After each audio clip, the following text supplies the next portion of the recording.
welcome to EuroPCR 2023. My name is Dr. Deanna Khoo. I'm from Singapore, and it is my pleasure to be with Dr. Paul Ong from Singapore and Dr. Michael Lee from Hong Kong. They are the PIs for the BioFreedom Asian Registry, and we're here today to hear the results of the study. Thank you, Deanna. Maybe I'll start first, Michael. I'm really very excited to share the data of the BioFreedom STEMI Asia studies here in EuroPCR.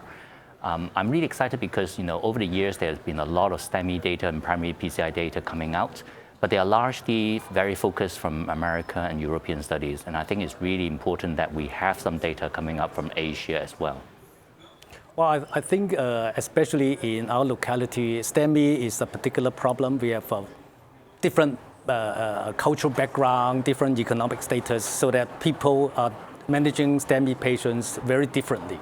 So in this trial, we really want to see how we are treating our STEMI patients with the modern technology and what are the results. Thank you. Could you share with us how many centers participated in the study in Asia Pacific and how the study was executed? Sure. We got about 15 centers across 7 Asian countries. Okay, we recruited close to 1,000 patients of consecutive STEMI patients in the study and followed up for 1 year. We actually benchmarked our trial with the comfortable AMI study and also other contemporary primary PCI studies. And we try to see how the BioFreedom actually perform in Asian STEMI patients. As you know, BioFreedom stand has been proved to be safe and effective in treating high breathing risk patients. And we really want to see in this locality, we have a lot more high breathing risk patients and how this actually helps our patients.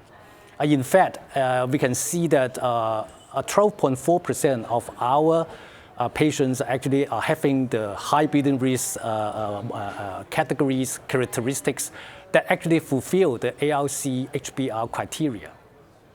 Thank you. So did the results of the study surprise you? And what did the BioFreedom do particularly well in this subset of patients? Our primary endpoint is actually target lesion failure, which is actually a composite of cardiac death, myocardial infarction, and also clinically driven by target lesion revascularization. And we can see from the comfortable AMI trial that their TLF rate was 4.3%. Our results showed that our TLR rate was 2.54%, which actually meets the non-inferiority analysis criteria.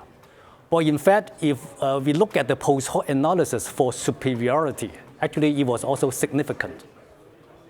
Yeah, and I'm also very impressed, in the LEADERS-3 study, some of the concern was the BA9 BioFreedom stents have some issue, slightly high stent thrombosis rate.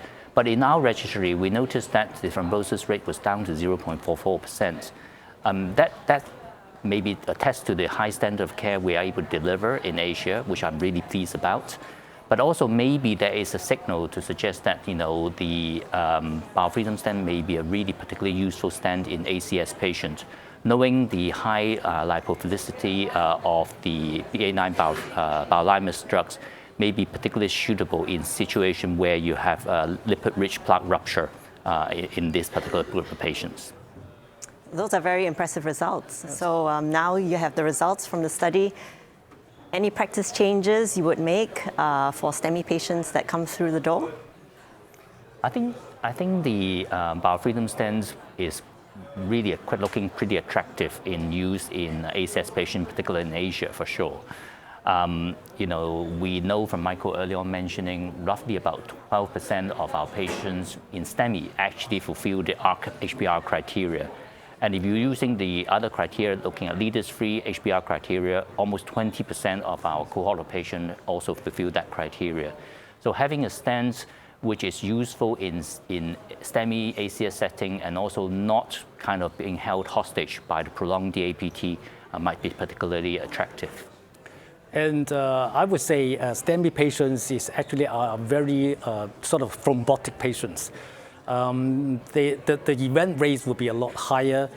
than we expected for the ordinary PCI patients. But if you look at the stent thrombosis rate of 0.44%, it was really encouraging for us to use this kind of stent in treating our STEMI patients in particularly this part of the world. We have very, very low stent thrombosis rate with this stent. That's brilliant. Thank you very much, Dr. Ong and Dr. Lee, for the enlightening discussion. Thank you very much. Thank you. Thank you, Deanna.